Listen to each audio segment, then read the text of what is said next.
Nice. Okay, hey guys, I'm gonna get started. So, welcome to the MIT poker class. Is the mic really loud? I'm gonna turn it down a bit. Alright. Is this good? I'm not hurting anyone's ears. It's not causing any feedback loops. Okay, so yeah, thank you for your interest in the MIT poker class, and I'm gonna run through the administrative stuff as quick as I can so that we can get to materials, but if there's any questions, feel free to stop me. So I'm Will, you can call me Will, I'm a PhD student here, so I'm teaching the poker class, and we have the lead manager, Lee Marie, over there, so if you have any questions, you can ask any of us. And the credits is you get 3 G units. So this is the schedule. There's going to be 8 classes in total, and there's going to be 2 homeworks. Homework 1 I'm going to post after class today, and then it's going to be due on Friday, and homework 2 is going to come out next Wednesday, and it's going to be due the Monday, January 25th. So I'll give you more reminders about this. And then on the last day, we might have a guest speaker. There is a room change on the 5th class, but I'll also give you more reminders about this when it comes out. Okay, so the grading is pass-fail. To pass, you need to do all of the following. You need to attend 6 out of 8 lectures. You need to complete the 2 homeworks. And you need to accumulate 10 points in the online PokerStars League for MIT 15S50. So I'll explain a bit more what this means. So PokerStars is basically an online poker software that's very popular around the world.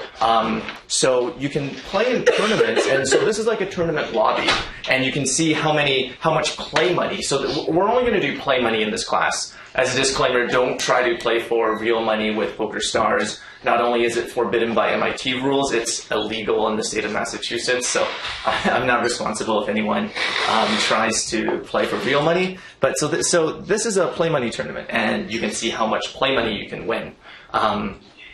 And also, so we have a private league just for students in the class, and as you can see, there's also like standings, and you can see how many points everyone has, how many tournaments everyone has played. This is the final standings, I think, from 2012, when I first taught this class. So, right, so it's play money tournaments on PokerStars, and you just try your best to win play money in the tournaments, and it translates roughly to points. There's a small paragraph here that you can read later if you want to know exactly how the point formula works.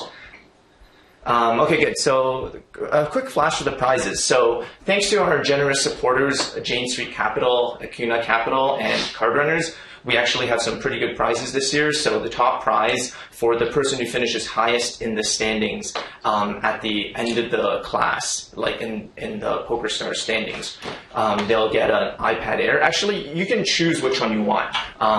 You can pick a $200 Amazon gift certificate over it if you want. So there's actually also 1-hour coaching sessions from myself, but also my friend Mike McDonald, also known as Timex, who's a really popular, really famous poker player, and he actually charges normally $650 per hour of coaching. So technically that's worth more than the iPad, so maybe that'll be the prize that gets picked first.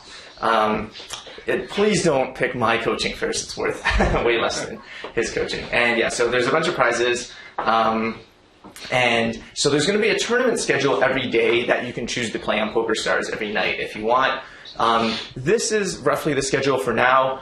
If you request any changes to the schedule, you can talk to Lee Marie. She organizes the tournaments. And it tells you roughly how long each tournament lasts. Of course, you don't have to play every night, but it is available every night if you want to play, learn about poker, earn points, etc. Most of these have late registration for an hour, and you can also play more than one of them at once once you're used to it. Okay, so we have these online tournaments. So it will be our policy that although this is a play money league for beginners, we do want to see people trying to learn and trying to play their best poker. If we see like regular behavior that suggests otherwise, we might kick you out of the league and this the class. But don't feel stressed about this. It's going to be like obvious. Like if you're going all in every hand for the sake of it, if you're sitting out, if you're just joining the tournament but then not playing and just sitting out every hand, or like if you're visibly trying to give all your chips away to a friend by, let's say, raising like all except one of your chips, and then when they go all in, you just fold and give them all your chips. So if you're not doing any of this stuff, then it should be fine. And Yeah, so I hope this tournament, this 10 points thing that you have to learn in the online PokerStars tournament is not a source of discomfort for anyone. So, it is a social thing, which I think is great. But as a result, your tournament results will be visible to anyone in the league. If anyone in the league can watch you play your hands. So I hope no one is uncomfortable with this. I hope this is not a source of stress for anyone. I hope you're in this class because you want to play poker and you want to discuss your poker hands with other people in the class. And so I hope it's a good social experience. And the 10 points requirement really is actually quite easy to meet. But the later you start playing the tournaments, the harder it'll seem. So it's also difficult to relate to the lecture material if you never play poker yourself. So I recommend that you try to start playing in the tournaments as soon as you can. So I don't want this 10 points thing to be a source of stress for anyone. At the end of the class, there's usually one guy who played in a lot of tournaments, but just got pocket kings against pocket aces in every tournament and just lost to 10 points. I've usually made accommodations for those people. So don't worry about it. I don't want it to be a source of stress, but I want it to just be a fun thing where it's I'm playing, I'm earning points, and it's awesome. Oh, and yeah, these start tonight. So you can register right now for these tournaments today. Yeah, these start on the first day. And and you don't have to play in all of them. So I did a calculation. Roughly, you need to play in about 10 tournaments total to get 10 points. On average, you'll earn about 1 point per tournament. So, there's 6 tournaments a day, and you got to play 10 total over the course of 3 weeks. I don't think I'm asking too much. Okay, so there's some other fun stuff that's not mandatory for the course. There's an MIT Poker Club in-person tournament. Okay, let me show you the details on that one. Okay, so this is organized by the MIT Poker Club, but we're kind of partnering with this class. So basically what's going to happen is there are going to be about 100 students at this main event. And they're going to be by invitation only, and so 50 of them are going to be MIT students, 25 of them are going to be Harvard students, there are going to be some poker club members, and then they're going to be the top 10 highest point winners from this class. So it's an automatic qualification if you play at a lot of tournaments here, and you get in the top 10 in the class. And it's not really the top 10, because let's say we take the top 10 and there are some that also qualified, and there are 2 online qualifiers for MIT students in general. So if some of them qualified in those, then we'll take them out of the top 10. It's just we'll take the top 10 that haven't already qualified from this class. So you can either qualify by this class by getting lots of points, or you can play in 2 online qualifiers. And you'll get an email with this, but the dates are Tuesday the 19th, Saturday the 23rd. And I think I'm going to make the deadline for looking at the top 10 points-wise here the 23rd, so that if you don't make the cut, then you can decide to play in the last online qualifier. And still get into the main event. And the main event's pretty great. We have lots of Amazon gift cards and the like, and a nice dinner. So it'll be fun. Bigger prizes than this class, right? What, do you know what the top prize in the tournament? I think the top prize is a $125 Amazon gift card. Oh, okay. But I'm not 100% sure. Yeah. Okay, cool.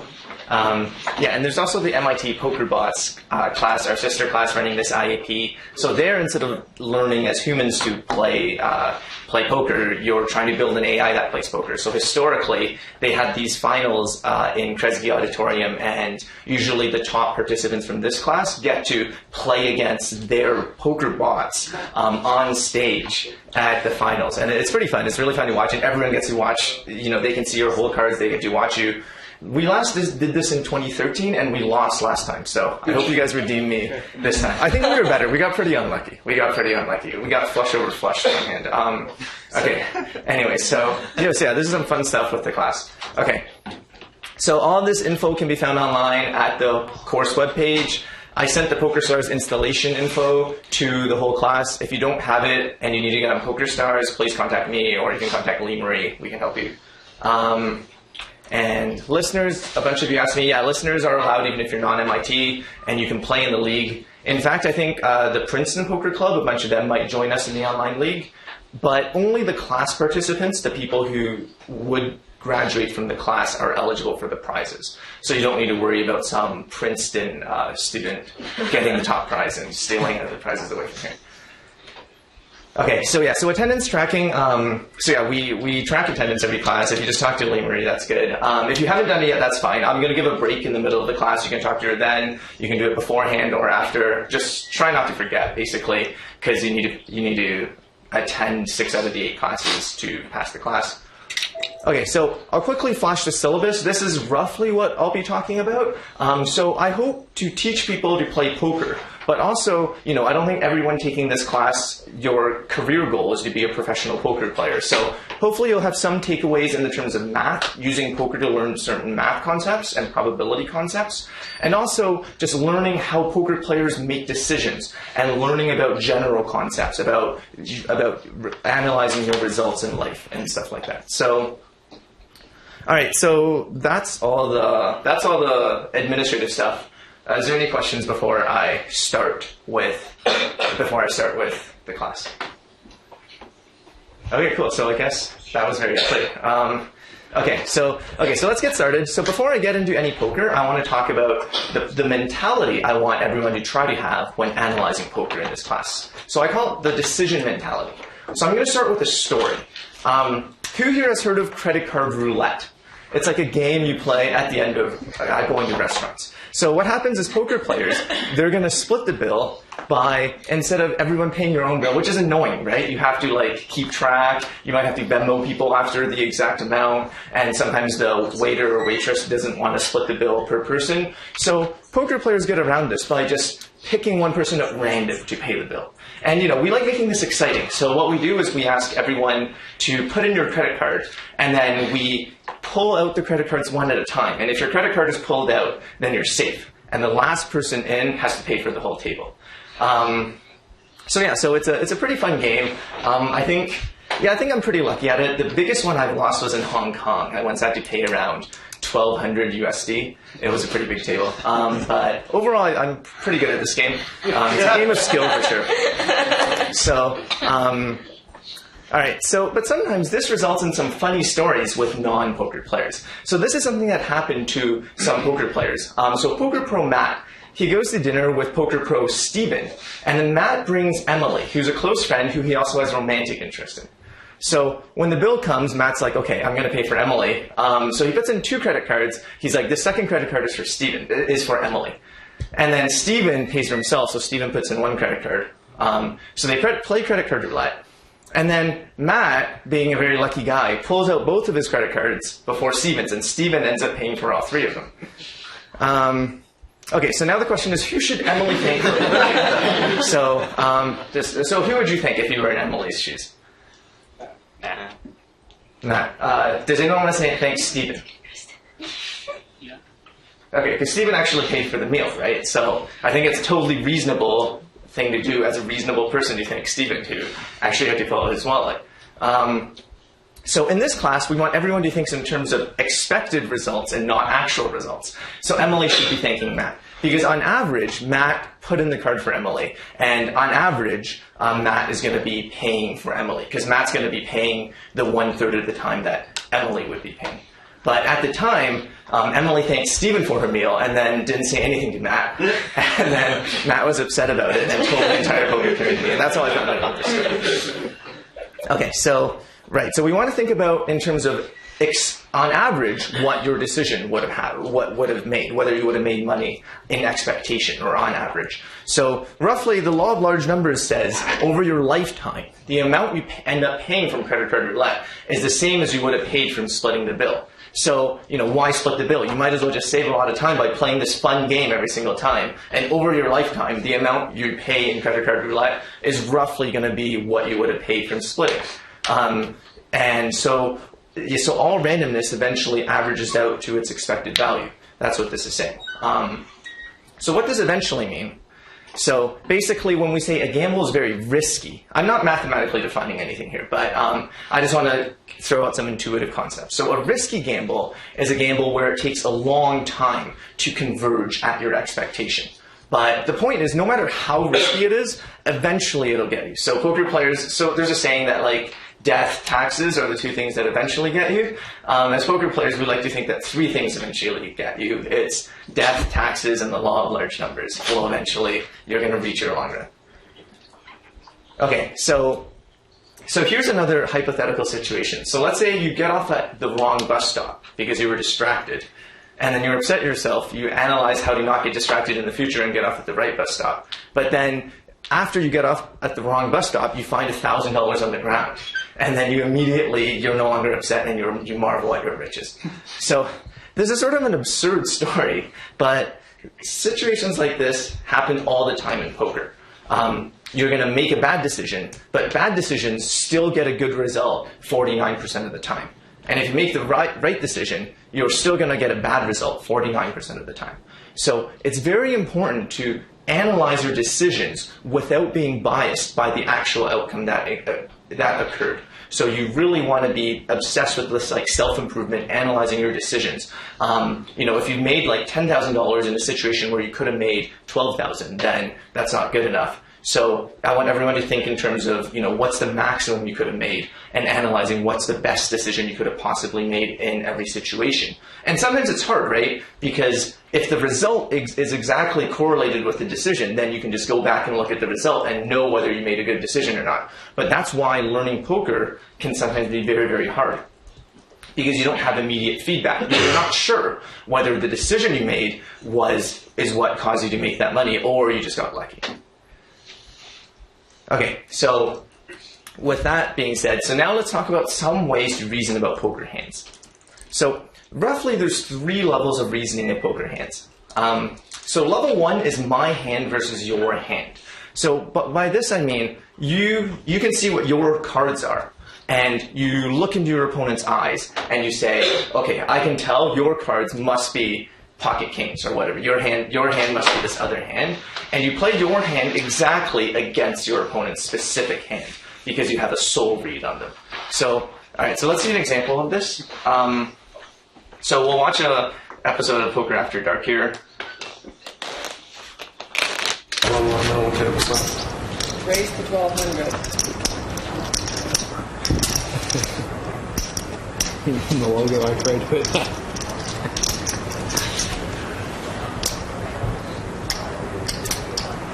I think you would call it the St. Patrick. Sure. Button race is never anything. Contrary to what Patrick might think, Jennifer has a real hand, and it just got better. She's flopped top set. Patrick flopped a pair of 10s with a gut shot straight draw. Bet 2,000.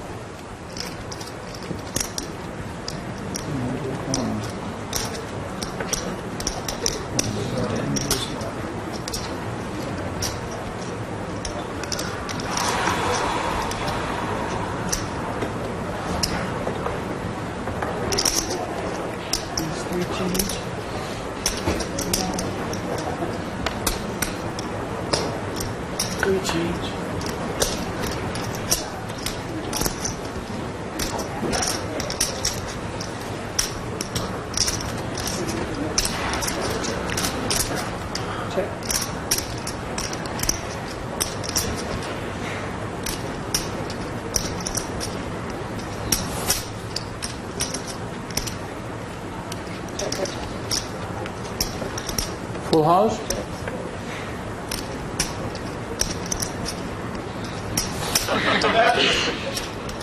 I can't beat that. I thought you had pocket kings. I was like,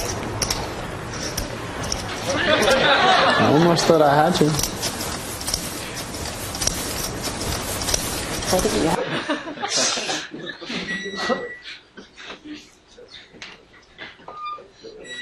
Okay, so this is a sort of well-known poker trend from way back in the day. If you're a Jennifer Tillingham, I'm sorry if I'm making fun of her. But basically, right, so she put her opponent on a specific hand. She looked at Patrick Antonius and had a feeling that he had pocket kings for some strange reason. And then what happened was, so she has pocket jacks here, which is a really, really good hand. It's a full house. And she just checked the turn and checked the river instead of trying to get Patrick to put more money in because she was so certain Patrick had pocket kings. And, just mathematically speaking, out of all the possible combinations of cards you could have, to put your opponent specifically on pocket kings in this example is basically unfounded. So this gets to level 2 reasoning. So level 2 reasoning is my hand versus your range of hands, versus your probability distribution of hands. And another name for this is exploitative play. So let's look at a different hand, and I'm going to show you how to reason about this hand using level 2 exploitative reasoning. So, okay. So I'm not going to go through the whole hand, but this is actually a real hand I played in Macau about 5-6 years ago. So we get to the river, and I have ace 10 in the situation.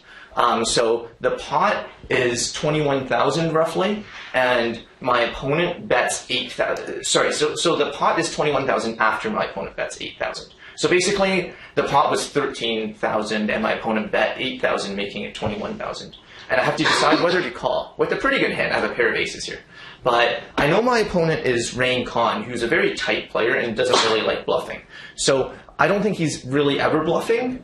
If I'm beating him here, it's because he's betting a hand that he thinks is good, but is actually worse than mine, like ace 8, basically.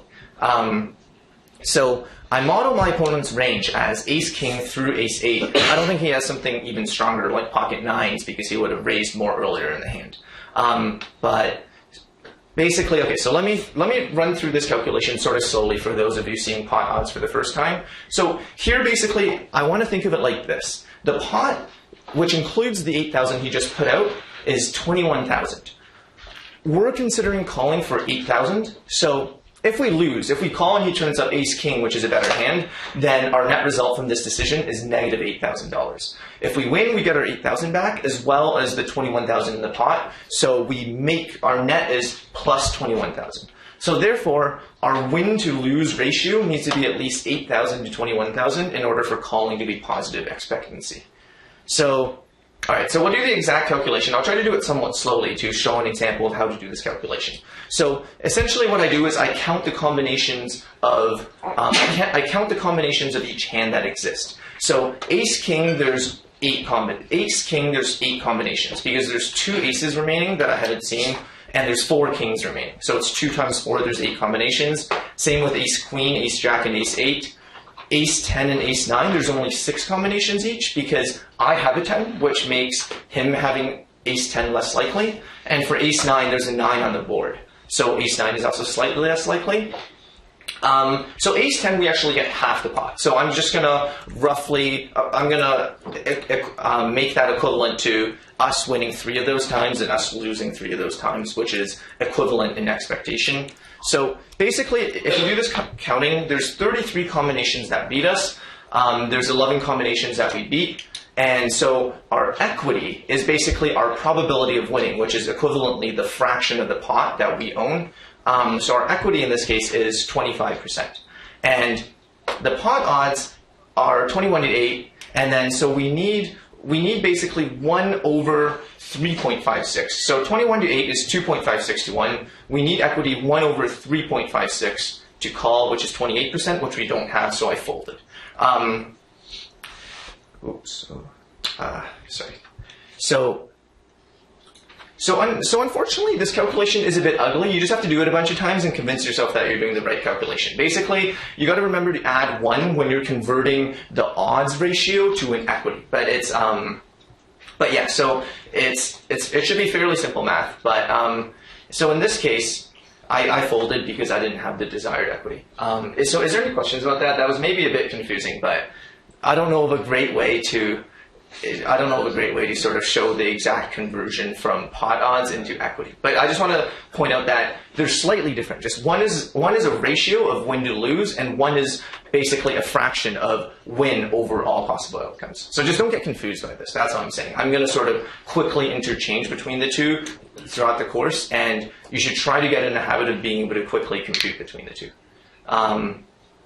Okay, so this is an example of level 2 reasoning, and hand reading is about using your opponent's past actions and your knowledge of their tendencies to tweak your probability distribution over what you think their hand is. So hand reading is not about pegging your opponent on a specific hand. So, it's sort of a marketing message. Poker players, they wear sunglasses, they have earplugs to prevent people from reading their soul. I mean, it matters a bit, but really these things, things like I scratched my ear before I raised, it should affect your belief about my cards a very small amount, way less than what Lady Gaga and the media makes it seem like. Okay. So that's sort of how you reason about a hand exploitatively. You build a model for how your opponent behaves, and you make the decision that's the most positive expectancy against that model. And you can go very, very far with level 2 reasoning. You can basically build a career out of level 2 reasoning. And it's best targeted towards individual opponents with specific tendencies that you're trying to take advantage of. So this sounds very good, right? This sounds like a great way to play poker. I figure out what my opponent's doing, right? I figure out the probability distribution and play in a way to make the most money from him. So, does anyone have any problems with this type of reasoning? So I've got some $20 Amazon gift certificates from Acuna Capital. If someone can point out potentially something you don't like about this type of reasoning, I'll give you this gift certificate. You reveal a lot of information about what your hand is when you think like this. Right, but what if your model incorporates the fact that they're going to behave based on what they think is in your hand? Yeah. Well, I mean, it might take you a long time to build this model, and if players leave your table or whatever, like, you spend, because before you have the model, you can't use this line of reasoning. Right. So it's expensive to, do it. Right, yeah, that's a good point. Yeah. So first of all, level 2 reasoning is not easy. Even though it has flaws, even playing very good level 2 poker is not easy. Building the model can be very hard, and you could be wrong. Yeah, but that's not really what I'm looking for. Yeah, Colin. Yeah. Because if your opponent knows your reasoning, then you could maybe bet a certain way to push it to 28%, where you would only call if it's. Right. Okay. Yeah. Okay. I think that'll be good enough. Okay. I'm gonna give this to you. I'll give it to you at the end. Okay. Right. So essentially, yeah. The problem is it's this assumption. The fatal flaw in every plan is the assumption that you know more than your enemy. Does anyone know where this is from? By the way, if you do, I'll have another $20 gift certificate. Does anyone know where this phrase is from? Yeah. Right. From Clausewitz? No. Yeah, okay. The Arts of War? No. Okay, it's okay. If no one knows, I'll keep the certificate. Okay, no, it's okay. Alright, so essentially, the problem with this line of reasoning is your opponent does not play according to a fixed static algorithm. They're also an intelligent human who's taking this class, who's building models for you and adapting the strategy to beat you. Right? So if you assume your opponent plays with a fixed strategy, but what if they're doing the same for you?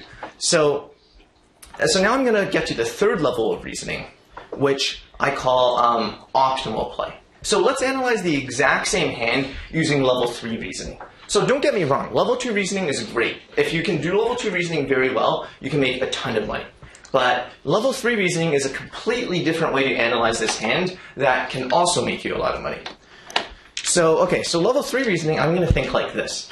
Instead of thinking, so level 3 is my range of hands over your range of hands. So instead of looking at my specific cards and figuring out what my cards are, I'm actually going to also put a probability distribution over myself and ask myself, to my opponent's eyes, what is the probability distribution of my hands? And in this specific spot, let's just say I decide that my range in this spot is ace-jack through ace-7. So not including ace-9. It's basically ace-jack, ace-10, ace-8, ace-7. So this is the way I do the calculation. So let's just assume I know my opponent's propensity is to bet 1 over 1.6% of the pot on the river. So roughly in this spot, so the pot was 13,000 on the river, and I know that my opponent's going to bet 8,000. So I must call with the frequency such that their EV from bluffing is 0. So that's essentially my goal with optimal play. So essentially what I'm saying is, let's say they have a really bad hand. They have like Jack 10 for Jack high, which is almost certainly going to lose the pot if they don't bet to try to get me to fold. Then I want to call with a frequency such that with those hands, regardless of whether they bluff, their expectation is 0. So how do I do that? I just make my call to fold ratio 1.6 to 1. Sorry, in all these computations, to make it easier, I'm assuming I'm rough. 1.6 is like approximate for the ratio. It's actually 13/8, but I chose, it actually turned out to be mostly Fibonacci numbers, so the ratio is around 1.6 to 1 for all of them. So I'm making that shortcut. Okay, so my call to fold ratio needs to be 1.6 to 1, so that if they have a bad hand, their expectation from bluffing is 0. It doesn't matter whether they bluff. So if I do this calculation, then ace 10, sorry, there's a typo. Ace 10 is definitely in the top 61.5% of hands I can have, so I need to call. Okay, so I'm not building a probability model for them. What I'm essentially saying is, if I'm not calling ace 10 here, then they can exploit me by bluffing too much, and I'm just folding all my hands here, and they're going to be able to make money off of me. To prevent this, I must call ace 10, which is a 61.5 percentile hand in my range, so that they can't exploit me. So I'm going to make an analogy with RPS. So rock, paper, scissors. Does everyone know how to play this game? So you either throw rock, scissors, or paper. So there's no ambiguity with this game, right? I know people, if you grew up in a different background, you might call it something else, or you might have different rules. But the rules I play with is rock beats scissors, scissors beats paper, and paper beats rock. Okay, so exploitative play, you think like this. You say, since my opponent just played rock 3 times in a row, I think they're probably not going to play rock a 4th time in a row. So I'm going to play scissors because I know I can't be beat. Optimal play just says I'm going to memorize a sequence of random bits and always play each of rock, paper, and scissors with probability of 3rd. So this is an analogy with rock, paper, scissors. And so one question I often get is, if when you play optimally, you're making all your opponent's decisions the same, then your opponent essentially is never making a mistake, because regardless of what they do, it's the same.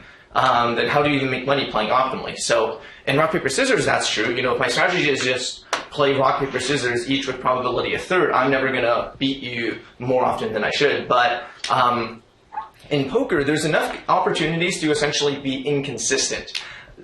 For example, like sometimes you'll see players fold 7-6 suited, and then because later they're like bored and feel like playing a worse hand, they'll like call 6-5 suited in the exact same situation, which is like basically making a strictly dominated strategy, or like check raising a strictly inferior range. Essentially, the theoretical optimal strategy will still extract money slowly from even the best players, because even the best players in poker right now, there's going to be slight inconsistencies that are not theoretically optimal. So essentially, okay, so the optimal strategy, another way to think about it is a Nash equilibrium, if you've heard of the term, because the best response to the optimal strategy is the optimal strategy itself. Whereas the best response to any exploitative strategy is going to be a different strategy. Whenever you play an exploitative strategy, you stand to be beaten by a different exploitative strategy that re-exploits you. So this is the difference. Optimal play is you play each with the same probability. Optimal play, you're indifferent to your opponent's move. So optimal play, you're making a lot of money when your opponent does something strictly suboptimal, whereas in exploitative play, you make a lot of money when you're winning the mind games, and you lose a lot when you're losing them. So it's exploitative play is sort of like, I know that, you know that, I know that, you know that, I know this. But you know that, I know that, you know that, I know that, you know that, I know this. So basically, you get into these mind games, and if you're good at them, then it's pretty good, right? If you're playing rock, paper, scissors against a 4-year-old child, probably you don't want to play optimally. Probably you want to like look at their face and try to figure out what they're going to do and try to beat them, right? But if you're playing rock, paper, scissors against the rock, paper, scissors world champion, which there is one actually, then probably you just want to memorize a sequence of random bits and play each with a probability of 3rd. So another good thing about exploitative play is it's intuitive. We sort of grow up thinking in terms of exploitative play, right? I think that's a fair statement. In most things, it's like, what do you think might happen? Okay, if that might happen, okay, I'll do this. But optimal play is sort of a weird mentality, because it's sort of like, I'm just going to analyze what my opponent could potentially do. So you need an opponent, essentially. And then I'm just going to perform an action that sort of makes it so that my opponent can't really beat me. Okay, So that's enough about those two general concepts. I'm going to take a short break right here since it's a good time. And just a short, like 2-minute break. I'm going to get some water, and then I'll get started with some actual poker stuff after the break. If you haven't done attendance, if you can write your name down for Lee Marie, that would be good. Okay, guys. Okay, so I'm going to continue. And yeah, we'll get into some actual poker. But first, okay, we're going to play one last game. So, okay, we're going to play a game called Who's Taller, okay? Anyone can join the contest for $1. Okay, we're not actually having this, so don't get out your wallets. Okay? Basically, okay, so, and then the tallest person who joined the game gets the entire pot. So all the money, all the people who joined the game, we're going to measure who's the tallest, and then that person gets everyone's money. Okay, so okay, let's play right now. So everyone close your eyes so that you can't look in your room. Everyone close your eyes. No peeking. No peeking at how tall. Okay, so I want everyone, close your eyes. Is everyone's eyes closed? Okay, so put up your hand if you want to join the contest. Put it nice and high so that I can see. If you want to join the contest. Alright, so raise your hand highly. It's okay, there's no embarrassment. The whole point of poker is okay, cool. So now everyone open your eyes. Okay, so I think 5 people joined okay, so hey, guys come down here. Let's see who would have won. Let's see who would have won. Don't be shy if you joined. It's okay. It's still totally okay if you lost. Okay, so I think the 4 of you. Okay, cool.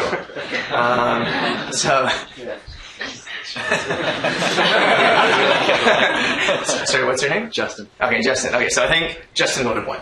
So, all right, good job, Justin. You would have made $3 from this game. Okay.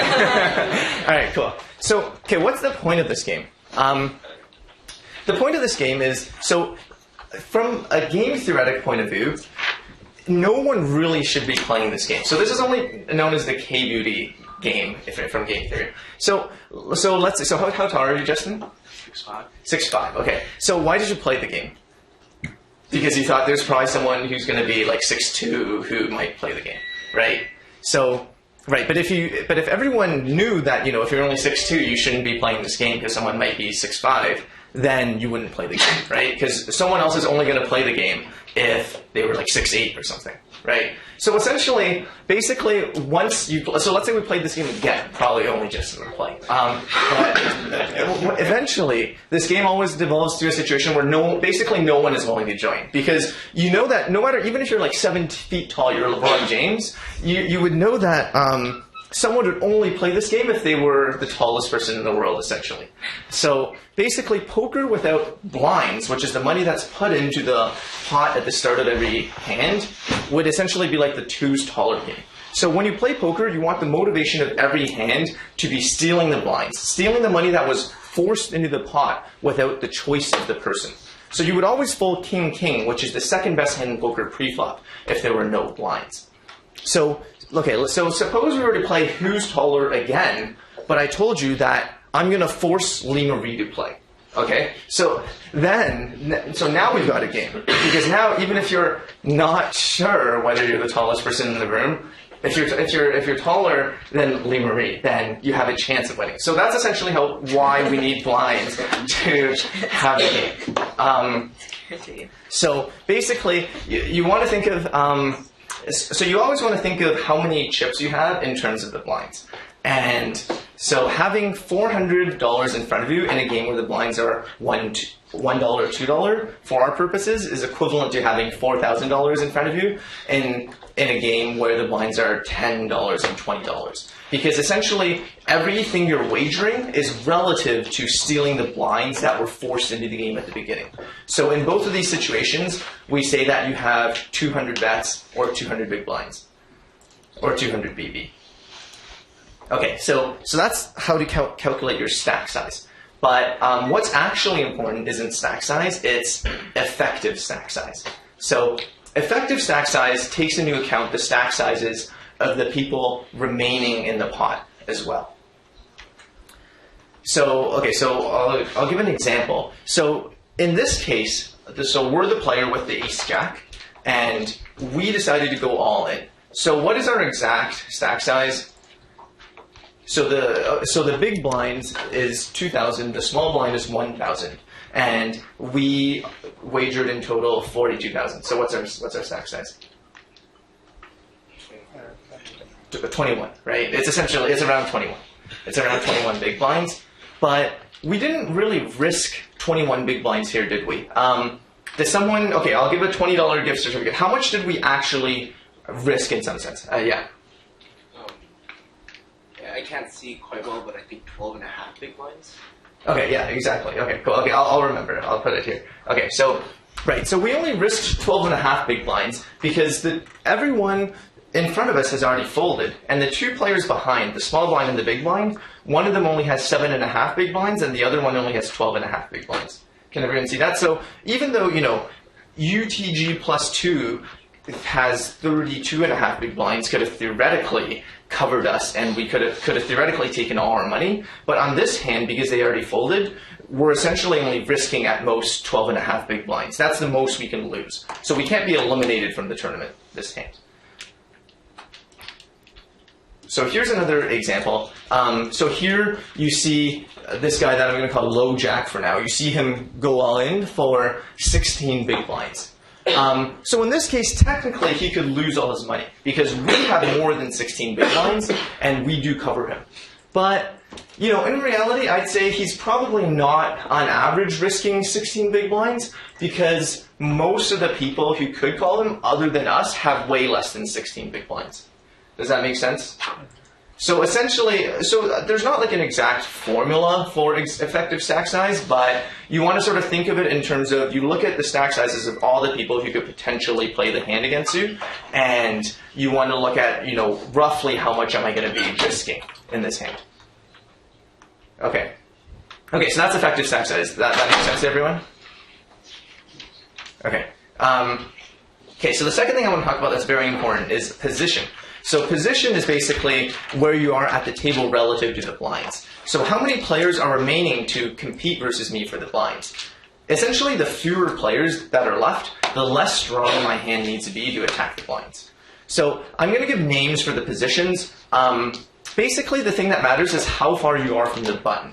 So in this example with Ace Jack, when everyone folded to you and you're the dealer, which is also known as the button, essentially to steal the blinds, you just need to get through the two blinds themselves. So that's essentially two players. And then, if you were one position earlier, when it was folded to cutoff, then he had to deal with 3 players. So you want to name everything relative to the dealer, essentially.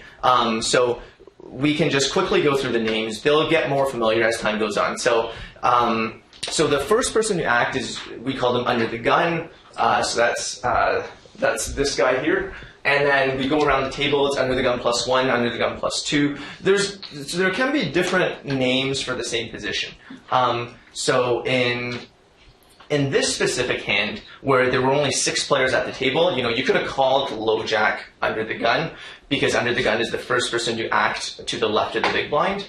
But essentially, it's more clear to say Low Jack, because when you say under the gun, you have to say under the gun at a 6-handed table. And then people will know, okay, that means you got to get through 5 hands. But if you say Low Jack, it's very clear. You have to get through 5 hands. So under the gun, and then +2, and then Low Jack. You can also call under the gun +2, Low Jack -1 if you want. And then High Jack, cutoff, button. Don't ask me where these names came from. I actually have no idea. Okay, and then small blind, big blind.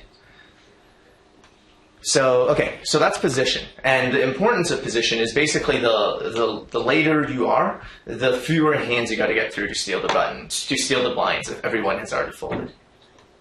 Okay, so the third thing that matters in a poker hand is equity. So we talked about stack size, we talked about position. The last thing is actually your cards. So the equity of your cards is basically your secret height for the who's taller game. So you can think of it like that. Your cards is like your secret height. And the probability of you winning the pot, or equivalently the fraction of the pot you would win once the remaining cards are dealt, is called your equity. So I'm going to give some examples of calculating equity. So here's an example where we get it all in on the turn.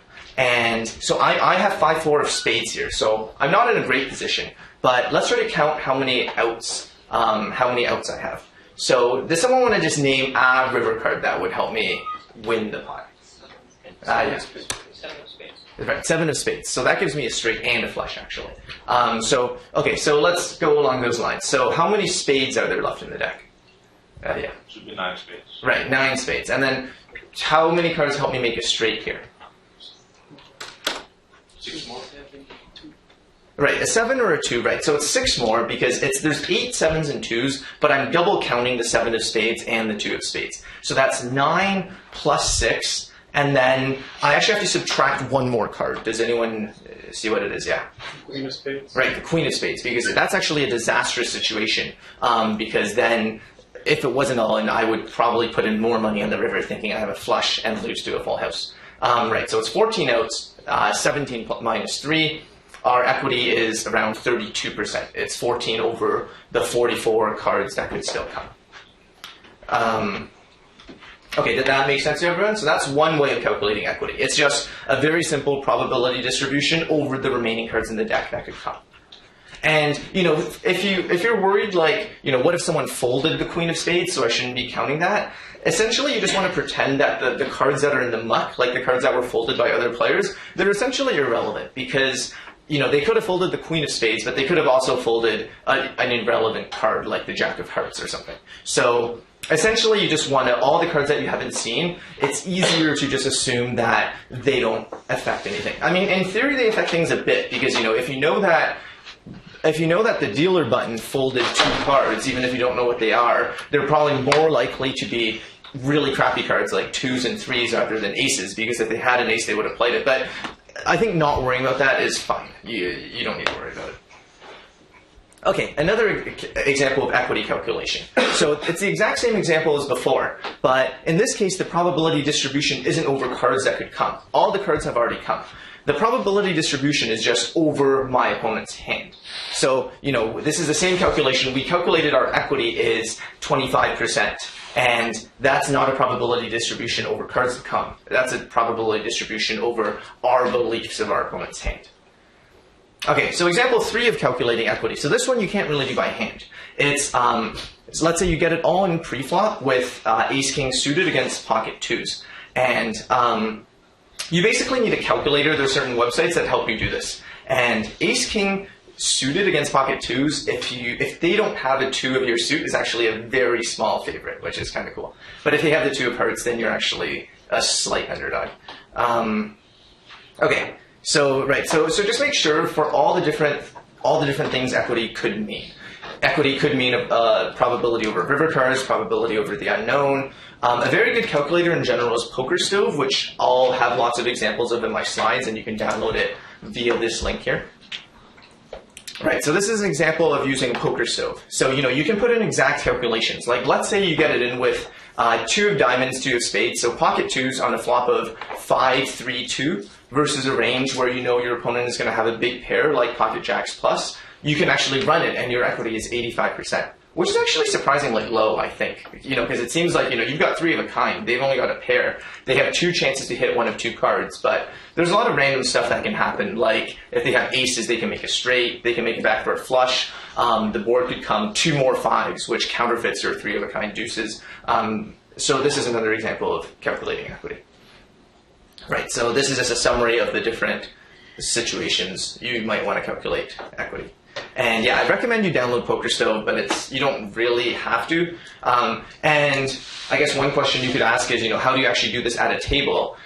So essentially, you just have to, if you do this a lot while you're studying about hands and thinking about poker, eventually I've been able to just memorize a lot of situations in general, what the probabilities are, or at least what the correct decision is. Okay, so now let's talk about raising to win the blinds and antes.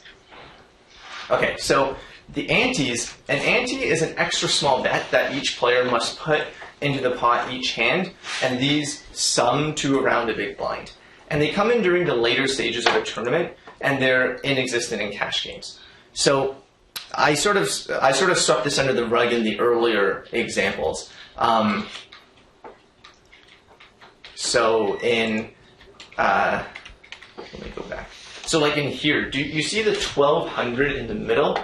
So I actually sort of stuck this under the rug, but that comes from each player being forced to put in 200, which is 1/10 of the big blind, at the start of every hand.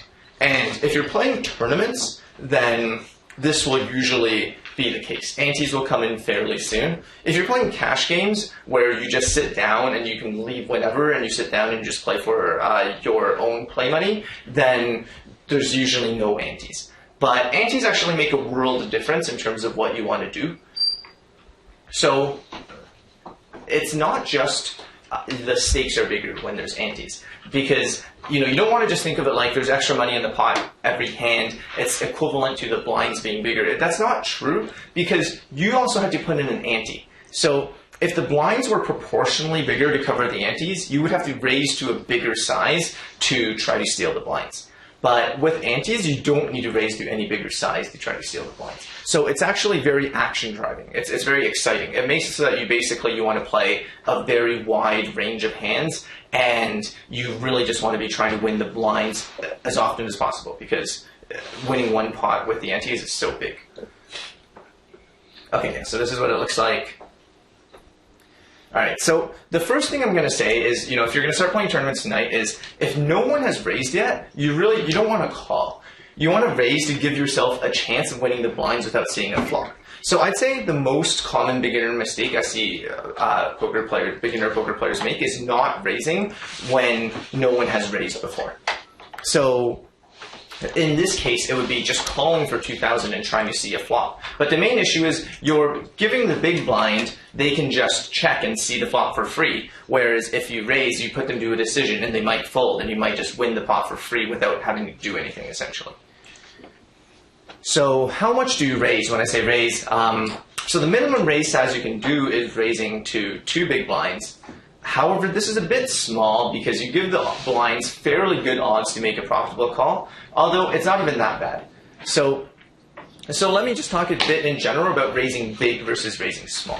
So the advantage of raising small is that you're risking less. Like, let's say you raise and then the next person re-raises and then the next person goes all in, right? So probably those 2 people have pretty good hands and you want to fold. If you raise to a small size, then you can fold and you don't lose that much. If I raise to like 5 big blinds, then I'm losing a lot more. But what's the benefit of raising big is you give other people worse odds to call. If I only raise to 2 big blinds, let's actually do this calculation. Let's say here, instead of going all in, I raise to 2 big blinds, which is 4,000, right? What odds am I essentially giving the big blind to call? So think about it as, so this is actually in this very exact situation, this is a very common mistake I see beginners make, which is you raise to only 4,000. Yeah. So there's 8,000 in the pot and they have to call 2,000, so it's 41?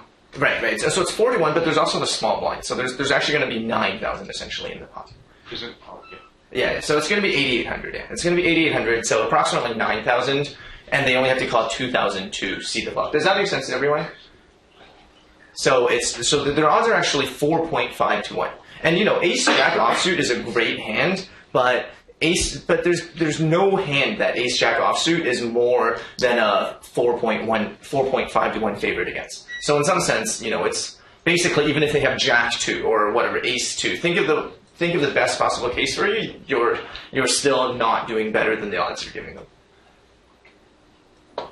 Okay, so on the other hand, though, you really don't want to. It is really risky to raise more than 2.25. So a reasonable rule of thumb, I'd say, is to raise to 2.25 big blinds in tournaments. I know it's pretty close to do. If you just raise to 2, it's probably not that bad. But roughly speaking, I think this is a reasonable rule of thumb.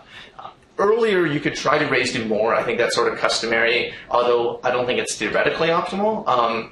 You'll often see players raise to like 3 big blinds, especially when you watch like pro players. They'll raise to bigger, but the main reason is because they're the better player by a lot, and they're just trying to make big pots, which is reasonable. If you think if you're trying to just play big pots and win big pots, then raising to a bigger size is fine. But I don't think there's any theoretical reason to raise to more than 2.25 big blinds in most situations. Other than when, like in cash games where all players have a lot of money, then it's a bit different, because also in cash games you're not worried about risking more because you're not worried about losing out of the tournament. But okay, so the other thing is, instead of raising, you should just go all in if the effective stack size is 12 big blinds or less. So recall, the rationale for raising big is to prevent others from calling for cheap, but the rationale for raising small is to lose less if we get re-raised and have to fold. But 12 big blinds is sort of the point where it's small enough that you never really want to fold after committing 2.25 big blinds. So if I only have 12 big blinds, I raised 2.25. I've only got 9.75 left after. Even if I get, okay, fine, if I get raised and re-raised, maybe I'll fold. But even if I get re-raised once, if I'm raising in the first place, my hand is going to be reasonable. Like if for the who's taller game, I'm not going to raise in the first place if I'm like 5 feet or something. So your hand will be reasonable. So this is sort of beginner mistake number 2, is being too scared to go all in pre-flop. So that's why this ace-jack hand, I actually cheated a bit. So technically here the effective stack size is, the big blind has 12.5 big blinds, but the small blind only has 7.5. So I roughly said the effective stack size is less than 12, and I just went all in. So that's definitely beginner mistake number 2 in tournaments, is to be too scared to go all in pre-flop.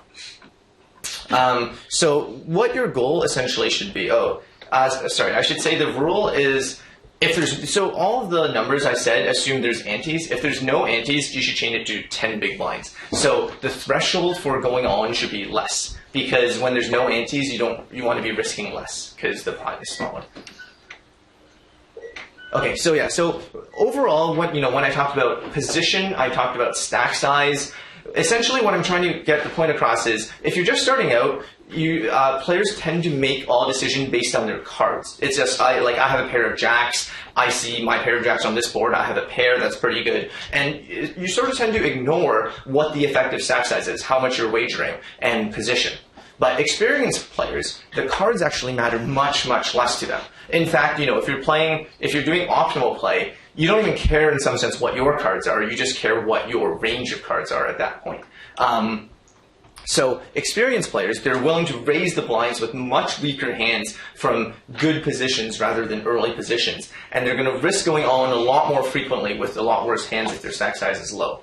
So I want you to think about that. So if you're just starting out, that's fine. If you're still trying to figure out whether you have a straight and stuff like that, that's fine, and it's totally fine if you try to play based just on your cards, but I want everyone's goal by the end of the class to be able to play based on these other factors more so than your cards. Okay, so that being said, I'm going to give you some concrete suggestions for those of you who might want to start playing tonight of what hands you should be playing from each position.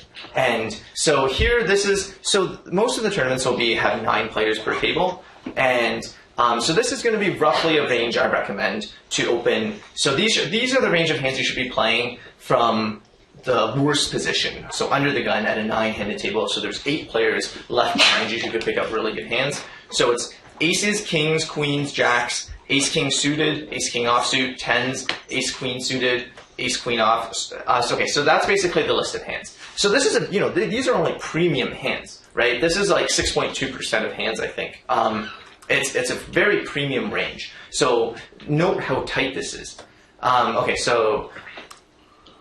the thing to remember is only the best hand out of 9 hands at the table is going to get the pot.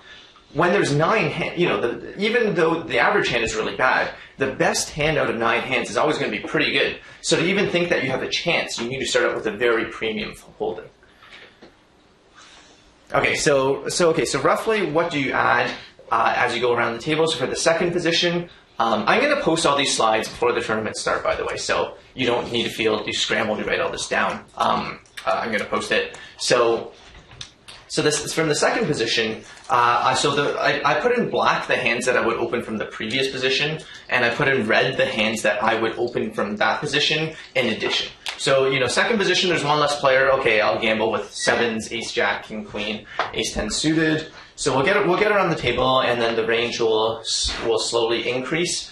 Also note that these are very conservative ranges. If you watch like high stakes poker, probably the players will open a lot more hands than what I'm recommending here. But my general experience has been, when you're just starting out to play poker, it's much easier to err on the side of being too tight than being too loose. So, because it's in some sense a lot easier to play pocket aces than 7-5 suited. With pocket aces, you're always going to have a pair of aces or better. You just bet. And then with 7-5 suited, you need to be able to bluff very carefully. You need to sometimes be able to try to get value when you just hit a pair of sevens, and it's just a lot harder. So the ranges I'm suggesting are very tight by most poker standards. By tight, I mean conservative, but I think that's the right side to err on when you're just starting. So these are the range. Okay, so now we're going to get, as we get to the later positions, so this is low jack, we're opening more hands now. Any two suited broadways, so that's hands like Jack 10 suited, Queen 10 suited. It's basically any two cards that are the same suit and both 10 or higher. So maybe I should just run through this quickly. So why is having your cards be suited good? You get the flush. Right. So if it's suited, you're more likely to make a flush. But if you have two unsuited cards, then there's two different flushes you can make. Right? So, okay.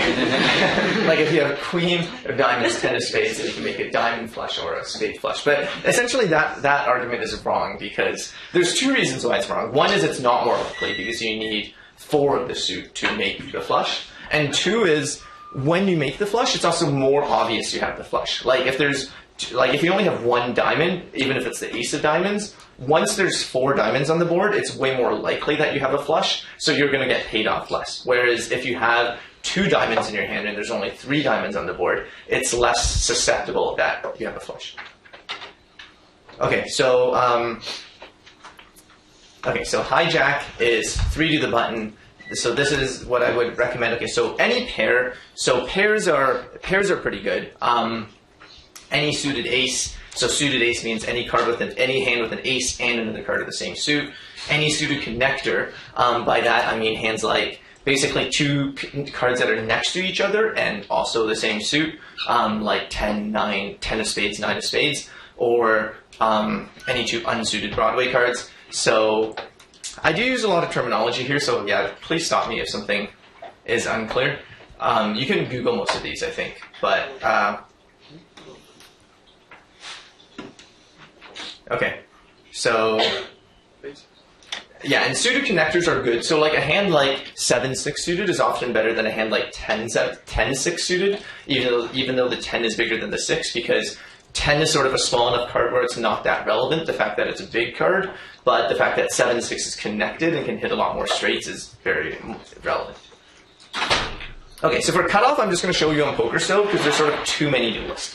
But the thing I want you to note is the percentage. It's 30%, right? So remember, under the gun, I recommended playing 6%.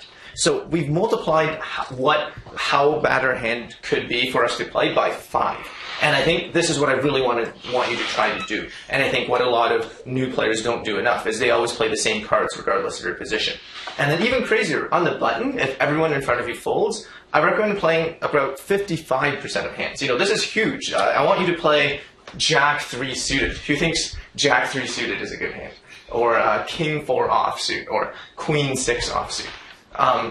Okay. So now what hands do you play from the small blind if it's folded to you? So let's compare opening from the small blind to opening from the button. So for small blind, it's a bit different now. So I should mention this because when you're raising from the button, from the dealer, if you get called, you get to act last post-flop. So I'm going to talk more about this in future lectures, but this is basically called having position post-flop, and having position is basically good. Yeah.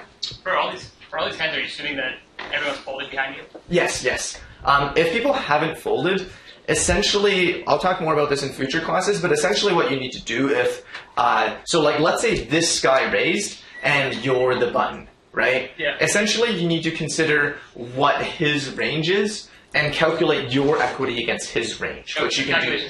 Completely different. Right. So the calculation is essentially completely different. So essentially, the first guy who raised sort of determines sort of what the barrier to entry to the pot is. Because essentially, the first guy that raises is, if it's from under the gun, you know, he's telling you my range is pocket 8s plus. Even if he's sort of loose, it's still going to be like pocket 4s plus and like, you know, Queen 10 suited plus. Basically, it's saying, you know, if you're playing 8-6 suited, then you're basically an idiot because my range is way better than that. So essentially the first guy who plays this hand sort of sets the tone on how good your hand needs to be.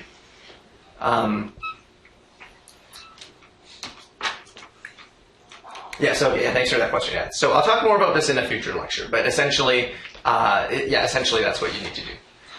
Okay, so from the small blind, let's compare opening the small blind from opening the button. So the issue with opening the small blind is if the big blind calls, you actually don't have position post-flop. The big blind gets to act after you post-flop. So it's actually a lot worse in some sense than opening from the button because you don't get to act last. But it is better in the sense that there's one fewer person you get through, and also you have less to wager, which is actually really relevant. Because from the button, if the blinds are 2,000 or 1,000, or okay, let's just take this. If the blinds are 20/40, if you want to steal the blinds from the button and you want to do 2.25, you need to put in 90, right? You need to raise to 90 and you need to wager 90. But if you're raising from the small blind, you only need to put in 70 more. So you're actually paying a smaller price to try to steal the blinds. But the fact that you're out of position is a very important negative. So I'd say all these factors balance out and you can roughly play the same range of hands from the small blind as you would from the big blind. I think that's a reasonable rule of thumb. But the fact that you're out of position hurts a lot less as stacks get shallower, essentially as effective stack sizes get a lot smaller. So it's you could really drastically increase this range if you only have like 10 big blinds from the small blind. Okay. All right, so let me just give a few caveats about this. Okay, so actually, I'll leave it to you guys. Okay, if someone comes up with a very good complaint about these recommendations I'm giving you, I'll give out the last $20 gift card. Okay, so what are some problems, sort of? Okay, so normally I get lots of complaints in this section. You already got one, but you can answer. Yeah. You're very predictable, so. Right. Okay. Right, good. That's a very good point. So a lot of people ask me, why would you follow these? If I follow these, everyone knows what I'm doing. Well, the point is, for most of these, even this range, right, it sort of encompasses enough hands. So this is where I'm talking about optimal balanced play. I think, even though humans haven't solved poker, I think roughly, if you want to ask, I would guess that roughly the optimal range of hands to open from this position is something like this. It's going to be looser, but it's something roughly like this. Probably you want to probabilistically play some smaller cards just so when the flop comes 2-2-4, you can potentially have a 2. But essentially, you're not doing bad here because if the flop comes 3 small cards, then you're going to be doing pretty well with all your big pairs. And if the flop comes big cards, you still got ace king, ace queen, ace jack in your range. So yeah, but that is a correct, that is a good complaint. And if you in theory, it's in theory optimal to play 7-7 some fraction of the time, 6-6 some fraction of the time, and like 2-2 some fraction of the time. But that's sort of making things really complicated. And if I don't want to add 2-2 to the list, because if you play 2-2 every single time, then that's way too loose. You're just spewing money by raising with 2-2 against this many players behind. But so ideally, maybe with 2-2, you should do a random number generator and 10% of the time play 2-2. That would probably be theoretically optimal. Okay, good. That would have gotten this, but okay, I'll give it to yeah. I think another problem with playing really tight all the time is that you are also very easily bullied around the table. Right? So if someone bets and you really want to play, you really want to stick to your tight range, you'll fold and you'll maybe miss out on something that you shouldn't have, depending on your position and things. Right. Like that. Okay. Good. Yeah. So these are pretty tight in that. It does give other people incentive to raise a lot because everyone's going to be folding a lot because they're just waiting for these really good hands. Okay. Okay. Yeah, that's good. So, okay. Are there any other questions about these suggestions I gave you guys, or other potential complaints? I'm going to give this gift certificate to you unless someone thinks they have another complaint. Okay. Okay. So I'll give this to you at the end. Okay, so All right. So this is one thing that I didn't really address. So I talked about going all in as well as just raising. So how do these ranges differ? The answer essentially is they don't really differ. So, let's say, here, these are the hands I told you to play, right? Let's say you're sort of small enough, you only have 12 big blinds with antes, and you're supposed to go all in instead of raise. Which of these hands do you go all in with? It's roughly the same range. So yeah, I think as a decent rule of thumb, if you just go all in with the same range, you're not going to be doing badly. But when the effective stack size is much smaller, like let's say you only have 3 big blinds, then you can drastically increase this range. Okay, so when your effective stack size is actually, say, 10, or let's say your effective stack size is 5 big blinds, intuitively you might think, I can wager a lot wider a range of hands. So here's the argument. The argument is, I'm only risking 5 big blinds. In the other case, I was risking 12 big blinds. Why should I should be way more aggressive with 5 big blinds than 12 big blinds, right? So that's the argument. But the reason why that argument is wrong is because with 5 big blinds, you're going to get called every time. With 5 big blinds, you can't just go all in with 7-2 offsuit because your opponent has such good odds to call, they're going to call you. Whereas with 12 big blinds, even though you're risking more, you also have more chances of getting everyone to fold. So even though it seems like you're risking way more, in some sense you're not. Because the more chips you're risking, the more likely it is that everyone else folds. Does that argument make sense to everyone? So make sure you don't get tricked by that, because it is easy to get tricked. But the fact that when you're risking more, you're getting people to fold more, means you're actually not risking as much as you think you are, and that's like a common fallacy.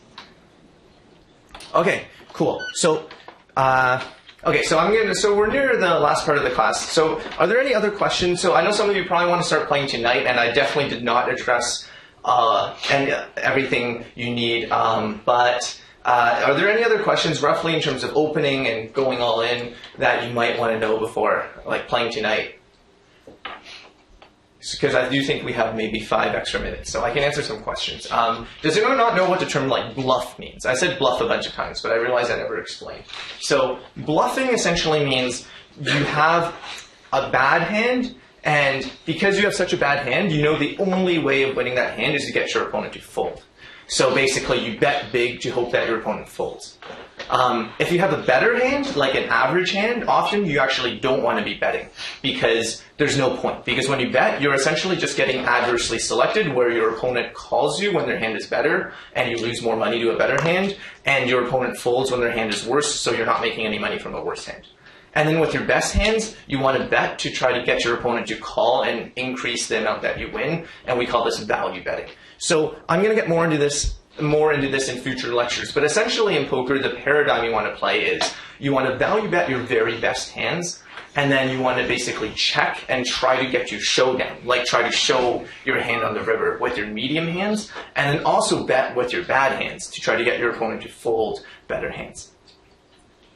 Okay, I'm going to get to the last part now. Okay, so quick tests. Okay, so here, what would you do? It's folded to you, you're in the hijack, you have ace-5 of clubs. So someone want to suggest, what would you do? What would your play be? Call. Raise. Okay, good. Raise. So not call. That was mistake number 1 to not do. You always want to raise the blinds if it's folded. But it's fine. It's fine. That's fine. We're all here to learn about these hands. Okay. Now, should I go all in or should I just raise to 450, which is 2.25? I should go all in. So, okay, I think it's not terrible to just raise to 450, but I said if it's 10 big blinds, there's no antes, right? So you need 10 or less, and you have 10, so going all in I think is fine. Okay, so we decide to go all in. And yeah, so roughly this is what, so there are Nash calculators. They're complicated, but if you run this through a Nash equilibrium calculator, this is roughly what you should be going all in with. Okay, so we go all in. So this range is a bit different than what I showed you before, because this is an actual Nash calculation, not just my recommendation. It's going to be wider than what you saw before, but that's fine. Okay, so now you're this guy. You're seat 9. Okay, so I'm going to show you how to do a quick calculation of what equity you need to call here, and I'm going to Yeah, so what equity you need to call here. So a straight up pot odds calculation says you're getting 23 to 20 or you need, or 1.15 to 1. So you roughly need 46.5% equity to call as this player. But there's two players behind. There's a graphics glitch. Seat 1 has not folded. Seat 1 and Seat 2 both has cards. So you actually need more than 46.5% equity because the calculation of 46.5% assumes Seat 1 and Seat 2 can't wake up with pocket aces. So, you can, so PokerStove is very good for this, and you can do this right now. I've taught you everything you need to do these calculations. And PokerStove is also easy to figure out how to use. You can essentially just plug in, you look at pocket fives, it has 48%, you need 46.5%, and I said you need a bit more than 46.5 due to the fact that there's two players behind. So pocket fives, it's good enough. Okay, well, I'll call. Ace 9 suited, I'll call. So I'm just showing you some calculations on PokerStoves. It really is a really good tool. So you can do some calculations, and you. Okay, so basically, they call. And the hands I showed you here is actually sort of the worst hands that it's plus EV to call with. Pocket fives, Ace 9 suited plus. So Ace 9 suited plus means Ace 9 suited, Ace 10 suited, Ace Jack suited. All the hands that are strictly better than Ace 9 suited. Ace 10 offsuit, King Queen suited. Okay, so now as the last player here, do you call with King Queen suited? Just rough guess. How many of you intuitively would call with King Queen suited? So two players have already gone all in. So most people would fold. Oh, you guys would call. Okay, so it turns out, at least according to the Nash calculator, which is not... So here you calculate the pot odds, and this is an exact calculation because there's no more players behind. So you just calculate, do I have 29.5% equity? And basically, if I assume that player 1 and player 2 are playing according to Nash equilibrium or optimal ranges, you actually have way more than enough.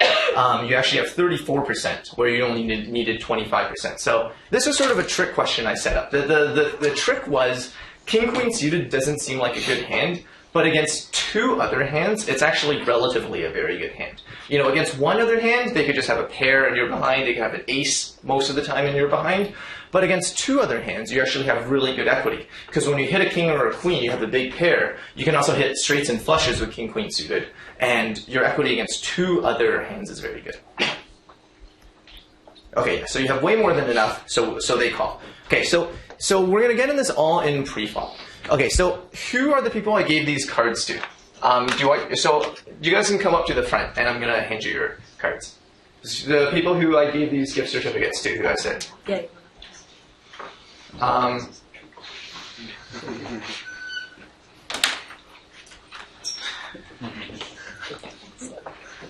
you want me to stay up here? Yeah, stay up here, stay up here. Okay, so what I want you guys to do is, okay, so these are the hands people went all in with. Okay, so who was the first person to answer? Okay, so you get to pick. Which hand do you want? Yeah. I'll go with Jack Jack. Okay, so Colin. Colin is going to take Jack Jack. Okay, sorry, what's your name? Kevin. Kevin. Kevin, which hand do you want? So he took Jack Jack. Which of these remaining? You were second, right? Yeah, you were. Okay. Okay. Which hand do you want? I want King Queen. Okay, so he's going to take King Queen suited. So you're going to take Ace 5 of clubs. Okay, so this is okay. This is sort of mean, but I want to show you guys. This is how poker works. When you've already won, you've won $20. So you guys are gonna put your money in, and whoever wins this hand is gonna get all 60 because the poker, the winner takes it all. So okay, so this we're gonna go forward. Predetermined. Okay, so this is the pre-flop equities. Yeah, so it is predetermined. Okay, so it looks like you guys did very well. You guys picked correctly. You got to pick first. You picked the best hand with equity of 34.73. You got 33.95. You're only a bit behind with 31.1. All right. Okay, so the flop is 6, 7, 8. So let's look at the probabilities now. Jacks is still ahead. Ace 5 has picked up a lot of outs. King Queen of diamonds is not looking too good, but they did pick up 1 diamond. Okay. Darn. Turn is the 9 of hearts. So I'm sorry. Wait, you guys King Queen? I'm sorry. So you're out of the running. And then he needs a 10. Okay. Do people want to cheer? Is there any card you're hoping for? What are you hoping for? Yeah, I think 10 or a heart. Oh, okay. Okay, so you want to be screaming. Okay, I'm going to press it on the count of 3. Okay. You want to be screaming 10 or higher. And you want to be screaming not Anything else? Brutal. That's how this is. Okay, so I guess you get all 3 of this. But there's going to be more of these gift cards during class. So participate in class. You're going to get gift certificates courtesy of the Cubic Capital. All right, thank you guys.